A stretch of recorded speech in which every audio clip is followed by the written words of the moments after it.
Okay, so today, Barry Pinnington. This is Zooms in number 12, and all the 11 previously have been with people that are trying to relieve you of your money, i.e., successful or professional punters. So I thought it's about time we got a bookmaker on. So, how have you been? Not too bad, Simon. Yeah. Thanks for having me on. Been a busy couple of weeks with Cheltenham and Aintry. We've had a lot going on, and thankfully for the good guys, there's been some fair results for us. So keeping us in the lifestyle we're accustomed to. Now, you obviously I was in both rings as well. From the where I was, admittedly quite privileged sort of position pitch wise, it was quite lively. I mean, how was Cheltenham and Aintry for you, and how's it been in the ring generally? Well, we've got two different sets of punters basically and clientele for the two meetings. Cheltenham predominantly is a law unto itself because it attracts proper racegoers, proper punters. Obviously, a lot of Irish guys come over and ladies and bring wedges with them because they like a punt. And obviously, with the Mullins effect, that's understandable. To be fair, and also obviously, the markets at Cheltenham are very strong. Loads and loads of bookmakers, which you don't get that many elsewhere, maybe apart from perhaps Ascot. Overall, punters can get a bet. The racing's generally very competitive within reason, especially the handicaps. And from a weather and punting point of view, this year was very good. Aintree is slightly different because the bottom line is it's more of a sort of ladies day out sort of crowd. So that they might be 250 each ways and the fivers each ways. You don't see the chunky money that you do at Cheltenham. However, there's still some good bets flying around these days. So all in all, very very successful. And fair play to Cheltenham. I've said it a few times since, allowing drinking in the ring. I know you brought it up a few times, haven't you, with a few of your conversations. Drinking in the ring. It's been a bit misconstrued to a certain degree by certain people. Because drinking in the ring, it's not so much so, you can go and get bladdered, so you don't know what you're betting on and all that sort of stuff. It's more so the flow. People will pick up a pint. They're not being thwarted or stopped by somebody saying you can't go into that area or whatever. So they can mosey around. They can stay up in tats, especially because what we've found before with tats at Cheltenham, they've all migrated, into members or down to the Guinness tent to the bottom end of the track. And so leaving us a little bit high and dry. And I know it's the same with the best mate. They've been for the last 15, 20 years gradually on the decline take-wise in front of the stand. Yeah, the privileged 7 or 8 bookies that go behind the stand by the drinking tents and everything else, well, they've had it bang off basically. So it's the equilibrium has been readdressed really with people being able to just relax, not be thwarted by taking a pint into the ring. So hence you're getting that flow. Hence then they're obviously betting with the bookmakers in that particular area. And so it's been a good thing for most bookies. Maybe the members area, the rails and whatever have been affected slightly by the very nature that people can't drink in the actual ring in members. So hence perhaps they then go to your lower tats, your Guinness tent area, which allow it now, or tats where I've got a couple of pitches, and yourself, you reported for Star, and you probably back this up with the very nature that I would imagine they would have been very happy with the business as well. Yeah, and the thing about the drinking, I mean, you can imagine at Cheltenham, not that either of us would be going in the bars between races, but you imagine it probably take you 20 minutes to get served, and then when you've got your drink, what are you going to do? And also, I mean, keeps the people coming out the bars, makes it more comfortable for everybody, I would assume. Anyway, like you say, all that aside, it really worked, and hopefully that'll be something to continue. Mind you, I must say, when I first started going racing, you weren't allowed to take alcohol in any betting ring, were you? No, I don't suppose you were. No, so I remember having to park one at Goodwood on a boiling hot day and that sort of thing. But anyway, so that was all positive. Would you say that? I mean, I've got a real buzz at Cheltenham because I was almost misty-eyed because it was like I never expected it to be like ever again. And that might sound a bit dramatic, but we're all a bit in mourning for the old betting ring, aren't we? And there was bookmakers running around panicking, having H bets. I assume because there was, like you say, about lumps of cash coming in, and they wanted the readies to pay out. There was just a real buzz about it, wasn't there? Yeah, there was, and that was like sort of. I've half had that feeling earlier in the year at Cheltenham, because obviously it was trialled maybe from sort of like beginning of the year. So New Year's Day, which is always a good meeting, and I know because from my personal point of view at Cheltenham, I'm sort of half in, half out with certain rings. So for the off meetings, I'm actually on the rails. A couple of good positions on the rails, facing members. And I've got, for the festival, I've basically got a couple in tats and one in lower tats. So I'm batting for both sides at different meetings. So coming to that, when I was on the rails on New Year's Day, it was busy everywhere, but there was a marked improvement in the crowd and the atmosphere, if you like, in the tats area. So looking behind me, thinking, well, that's going to be good, and that's going to be good for the festival, and that's what transpired. So it actually, generates not only more people sort of staying in that area, but obviously the more people, the more of a atmosphere it creates, and the more of a buzz it creates. And then it's infectious. It's like anything. If you go into a quiet ring, I'm not going to go there, or there's only a couple of bookies there, I won't bother, I'll go somewhere else. It's like anything else. When you get a crowd and a buzz, it's infectious, and it draws people in more so than sort of pushing them away. Yeah, they did wanted to be part of it, didn't they? Even the smaller punters. I mean, those big meetings aside, would you say that there's more money on course these days generally? I think so. I think it's been well noted, hasn't it, that we are finding bigger punters, turning up at the tracks for all the obvious reasons. I think overall, I mean, I would say that slippage is probably down. Bet counts are down now. It's always you get interviewed after the winter, the autumn and winter sort of season. It's always been the case, isn't it? A number of bookmakers, sort of January, February, March, go away, don't they? They go off to warmer climes and leave, because it's basically nit one, pearl one. You go on track, you win a few bob, you lose a few bob, you pay your exes, and you find out after 3 or 4 months you're round about SP. So from that point of view.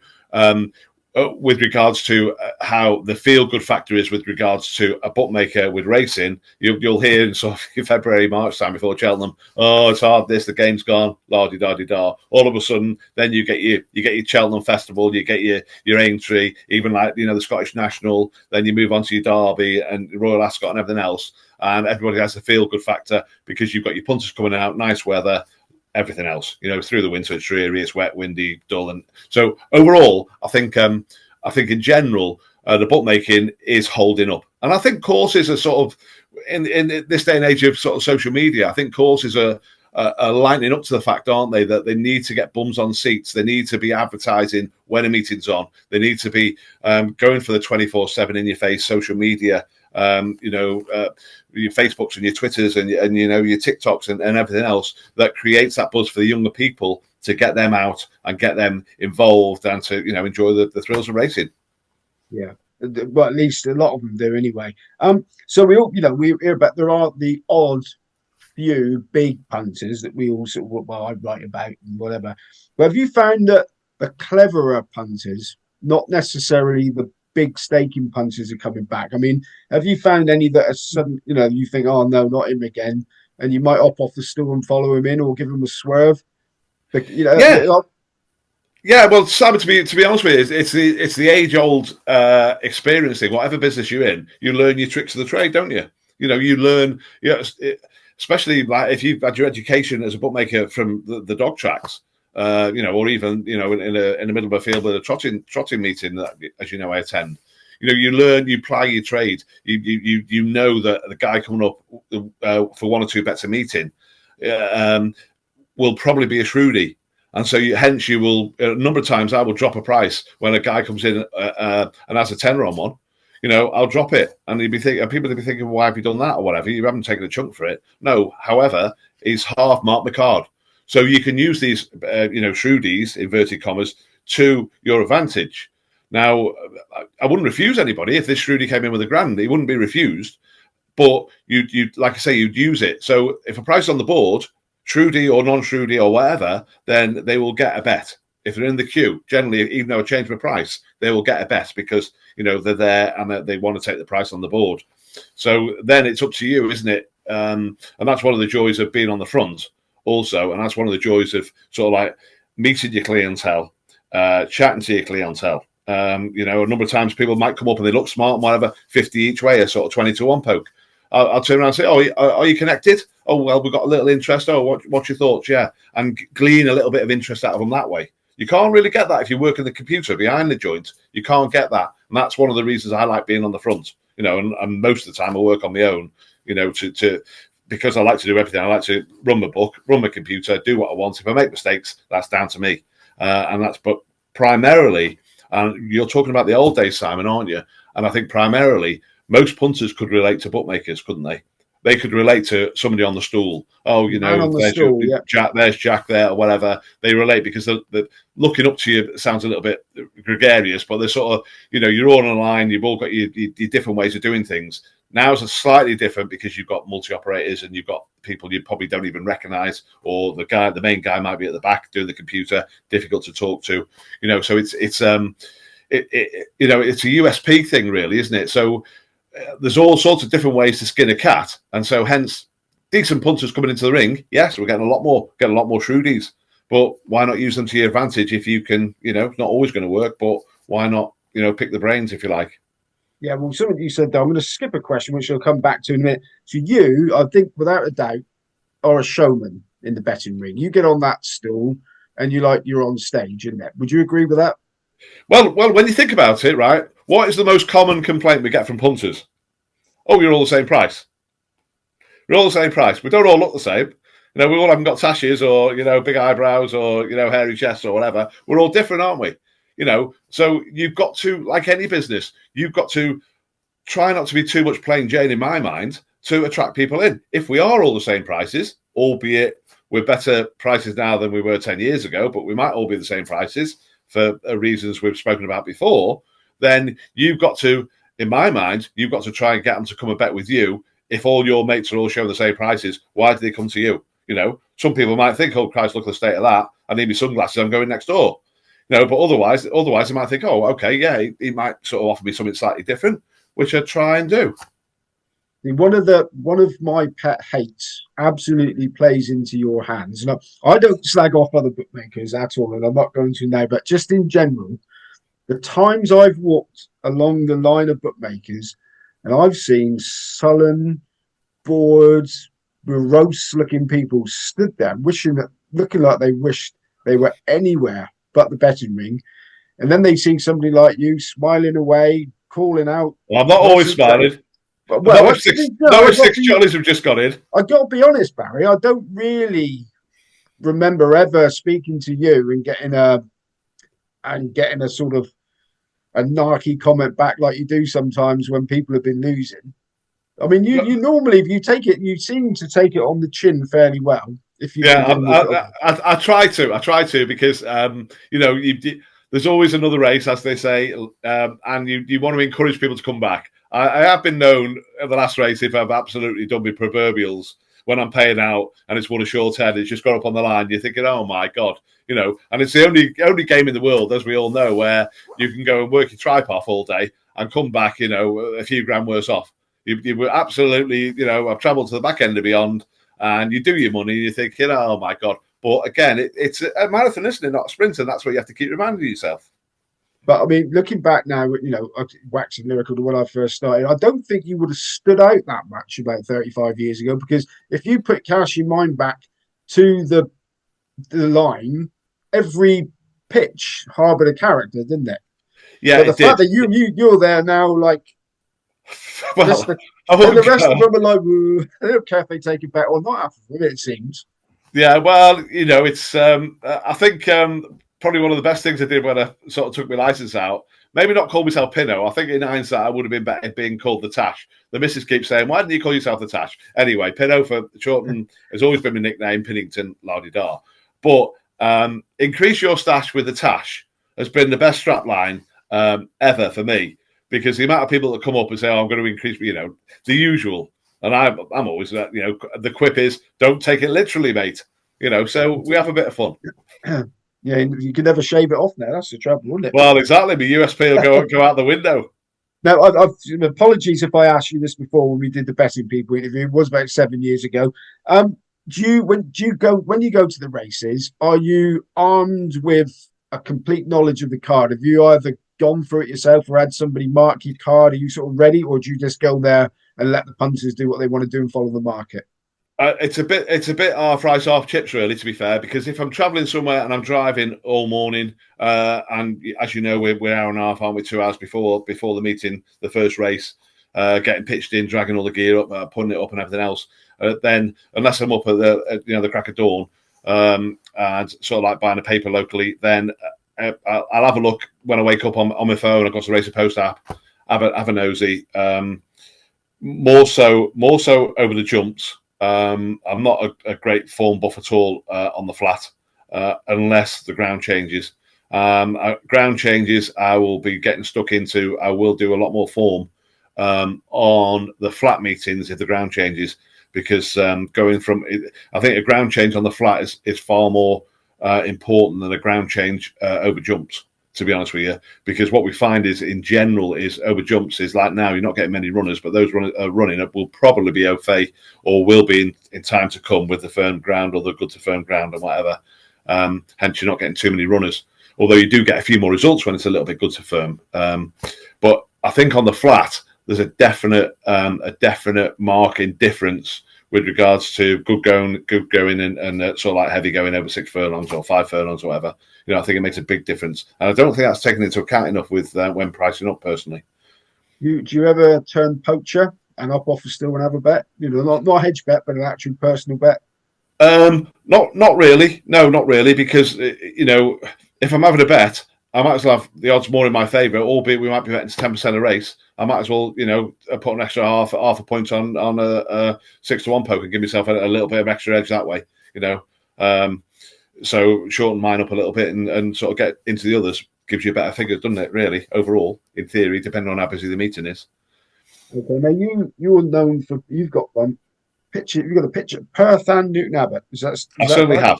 You have. Yes. So there can't be many other bookmakers that literally travel the length and breadth of the country, and you obviously love it. Well, you appear to love it. You got to love it to do the amount that you do, I would imagine. Do you pick your battles a bit more these days, or do you go racing whenever you can, every day you can? Yeah, no, I think I'm a little bit smart to that. I mean, obviously, the boring thing as you get older, because of all the travelling and everything I do, I do have to be a bit more savvy. But what also on the other side of the coin is I've got better pitches now, so I like to think I bought quite wisely. So hence, I've always said when you sort of travel, albeit even if you're only going to 4 or 5 meetings at a certain place, you're better having a better pitch more so than a backline pitch. You can get away with backline pitches, when it's busy and there's multiple pitches, fixtures everywhere, whereby, a poor pitch could get you front line somewhere, So it depends. If I think, right, I'm traveling now for 3 hours, staying overnight a couple of times, I will have a look at the other meetings. I might get drawn into, I think it was a while ago, there was 3 consecutive meetings at Newcastle. I got drawn into the jumps meeting, paid a marketing fee, wasn't very good, maybe did a couple hundred slips, but because I was there. So you still get drawn in a little bit because I still want to go racing as such. And I always feel the confidence that regardless of how poor the meeting is, I've got a chance of winning. I mean, it's not always the case, because sometimes when you go chasing more, don't you? Or you force it more when there's not that much money there. And conversely, when it's really busy, you tend to have obviously a lot better books, but maybe you might not stand up for as much, because you're on a good thing. But should you stand up for more when you've got all that money coming in? And if you do get results, then you're getting your proper wages, aren't you? So there's a lot of whys and wherefores. So I go through the calendar. I think, right, okay, I'm going to go there. Like, in all honesty, I was going to do Kelso this week on Monday. It's Wednesday today. I was going to do Kelso on Monday. I was going to stay up for Carlisle. I've had a little look at the card, and I thought, well, I'm a bit knackered after Aintry. I did a point-to-point at Tabley on Sunday. Do I want to go all the way up to Kelso, stay over Carlisle, come home, and then I'm back up for the Scottish National? So the old days I probably would have done, a budding sort of 25-year-old. I might well have done, but yeah, I'm trying to, sort of be more selective, but still go out as much within reason, but be more selective on, where I do battle, really. Okay, it's interesting what you said there. You are you sort of consistent, but consistent depending on the business? Yeah, it's a difficult one. Yes, because in this day and age of the computers and everything else now, and information, it's like doing the form. We can do the form with bookmaking, with pitches. We can do the form. We can look at how many books are on air on Friday, how many books are on Saturday. I look at my pitch number and I think, okay, right, who's going to turn up? See who all the names are. All the other bookmakers ahead of me. Right, who's going to turn up there? Who's going to turn up there? Who might not turn up on a quiet day? Okay, so I'll get a move up. So if I get a move up to there, the front line, it might be workable. Okay, might not be workable, or those who feel that they need to green up. We talk about the greening up, or might not take enough business for all their staff. Got an advantage because generally I work on my own, so I'm not paying X amount of wages for entrance or staff wages, am I? So other bookmakers have to take that into account if they've got a number of staff working for them. So they might only want to go on the really, productive days. So that then creates a gap, doesn't it? A void, if you like, for the likes of the middle range bookmakers or the backline bookmakers. Think, I'll go there because I know I'll get on the front line, or I'm going to have a good pitch.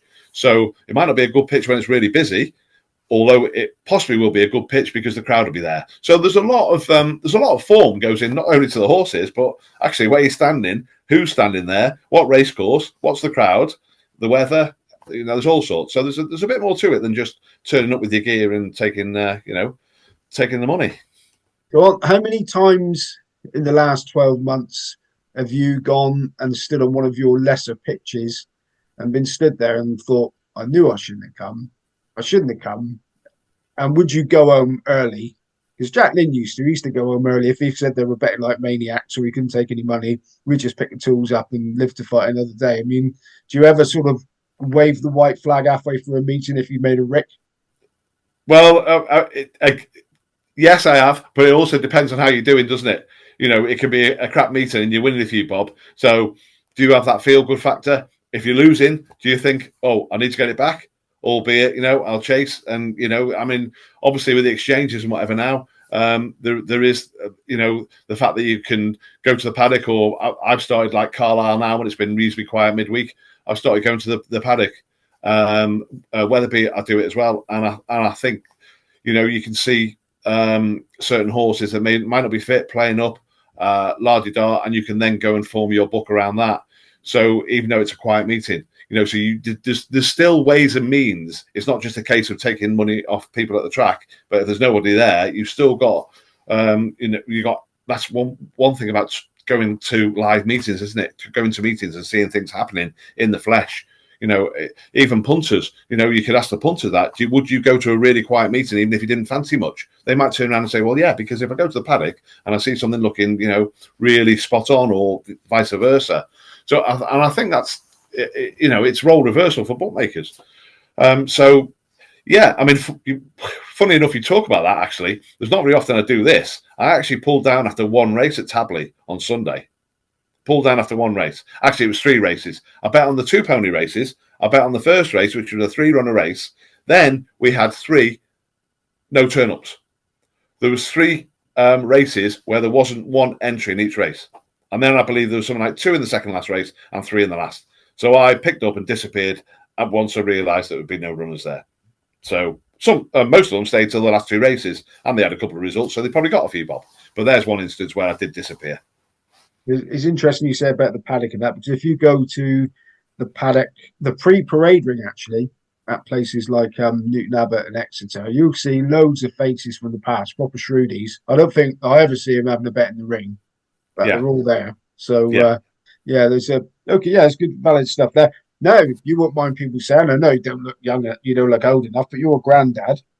I mean, does that put the perspective? Have you sort of, would you turn in a few meetings at half term because you want to play granddad? Well, we went over to a couple of weeks ago. We went to France. We went to Euro Disney. So I'm now, the missus is saying to me, right, okay, we need to go and see the grandkids. So now I've got to, get rid of a couple of meetings. So we talk about which meetings you miss. So I go through my calendar and go through my diary, and then I've got to think, all right, okay, I'm not going to go to Haydock there, or I might have to miss this bang through gritted teeth. So I've got to play the white man as such and say, yes, darling, I can go when, this week, these 2 days are okay. So, yeah, you're right there. I didn't have that interference beforehand. And are you on your phone after every race to have a look and see if they've had a result? Well, the thing is, what's gone's gone. What's gone's gone. But you're right. Oh yeah, the over a pint. The cries are, "Oh, we've seen the results there. Oh, I've dodged one there. I bet he's done his money." You're thinking about other bookmakers, aren't you? I think I probably asked you this last time we spoke, but like I say, 7 years has gone probably since then. Um, Bookmakers, I still think that bookmakers are the attraction on the racecourse. That the racecourse try to kid themselves that they're not. And from what I can see, and you can correct me if I'm wrong, from what I can see, a lot of racecourses don't help the bookmakers, and that's probably your best treatment. Would you agree? And if so, what would you like? What would you like to see the racecourses do to help nurture the betting ring? Well, I've always stated we have between sort of 6 and 10 grams worth of gear, don't we? So to start off with, we're never ever. Wolverhampton, we're talking about undercover now. Wolverhampton, and maybe a couple of other places, through the winter, let you bet inside. So which makes sense. But the amount of times that we've been betting outside at any track when the weather looks like it's horrendous, and it is horrendous, and there's no alternative, if you like. Well, there might be, but race courses, you're out there, it's raining, that's where you're going to be. It's so sort of primitive, really. Opposed to moving us inside.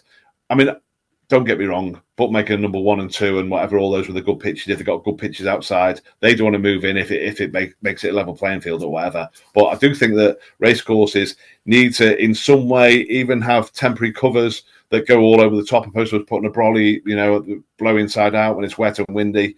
I think so. I think we're not very well accommodated that way to start off with. It's a little bit prehistoric that we have to bet outside. No electricity. We have to carry the batteries around everywhere. The gear we have to lump in and out now is ridiculous. They're not particularly. I'm having a moan and groan now, but they're not particularly. Right. No, I want you to get off the chest, Barry. Yeah, quite a lot of tracks are not particularly very good at sort of like letting you drop your gear off, health and safety. There might be nobody in the ring whatsoever, but you've got to lump it, half a mile with all, 2 or 3 trips. There was one example yesterday, the other day at Aintry. All the taxis were all along the path to the side, but really, for us to get, we talk about value.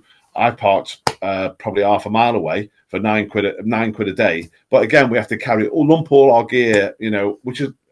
It's ridiculous. There should be a space where we could just drive straight in, just to the side of the track, load it all, and disappear. So from that point of view, we're not looked after in general. Or certain tracks will wait until every person has come off the track before we can actually drive on and plonk all our gear into the car. So that's one gripe.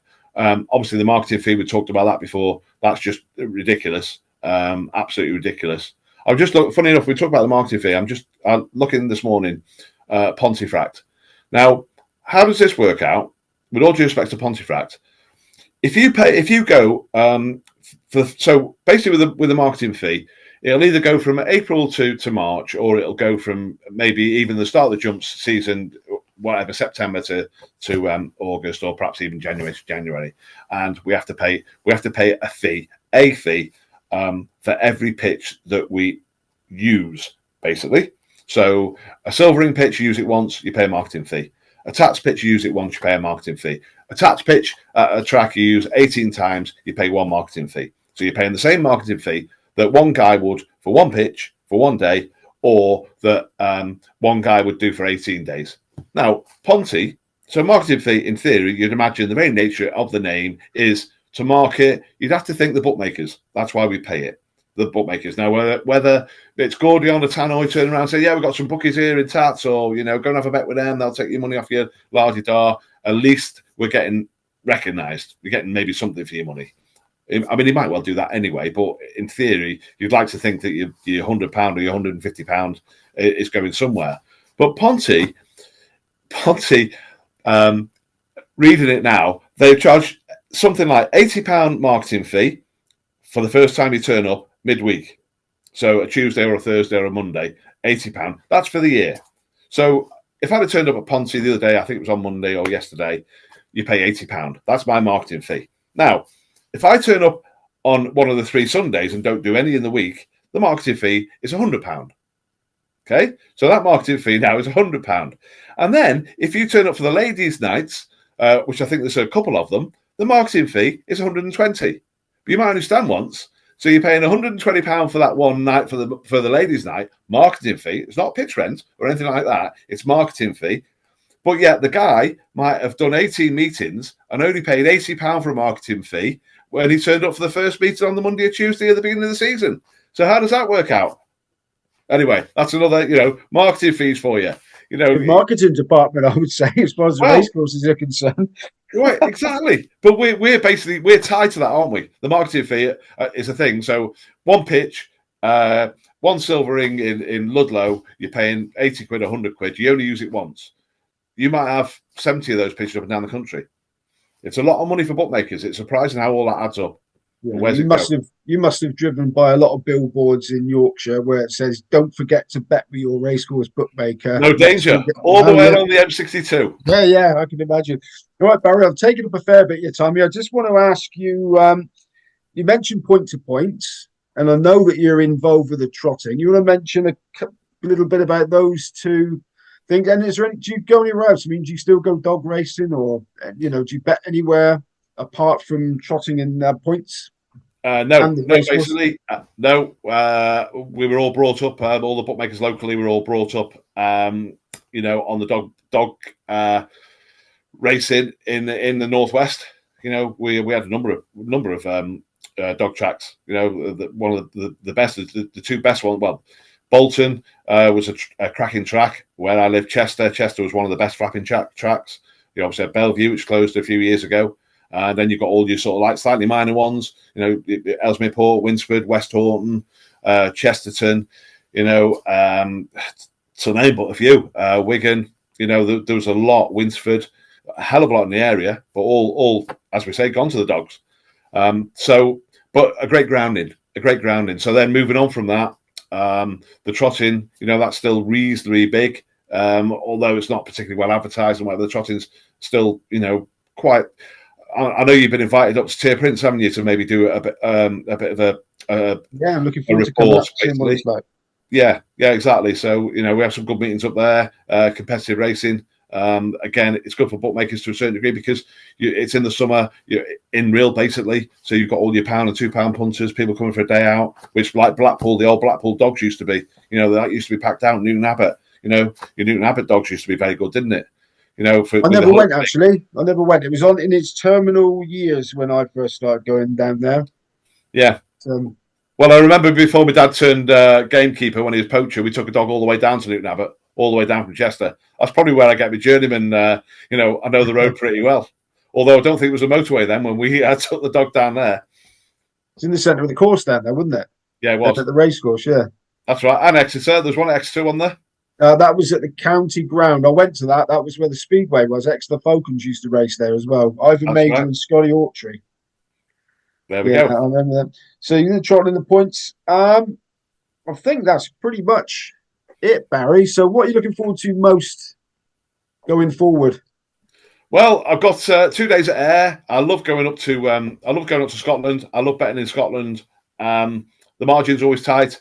But it's always been a well-known fact, isn't it? The jocks love to have a bet. They love betting up there. So the stakes are generally pretty good. The women come up and have scores and stuff on. So in general, I like betting in Scotland. Like I say, margins are tight, so it's not as fruitful as you may think. However, lovely environment, nice driving. So I like going up to Scotland. As well as I love the Cheltenham and I'll. Going down to Newton Abbot in the summer, you can't beat it, can you? I'm going to say Newton Abbot starts soon, Barry. We'll have to get your dust off your tom-tom. Yeah, definitely. Just point the car south until you get exactly. You get there. Okay, mate. It's been really, really lovely to catch up with you again. I'm sure I'll be seeing plenty of you on course for the course of the rest of the year. Thanks for giving up your time. No problem. And, I've enjoyed it. Thank you. Anytime. When on course, increase your stash with the tash. I don't take it literally.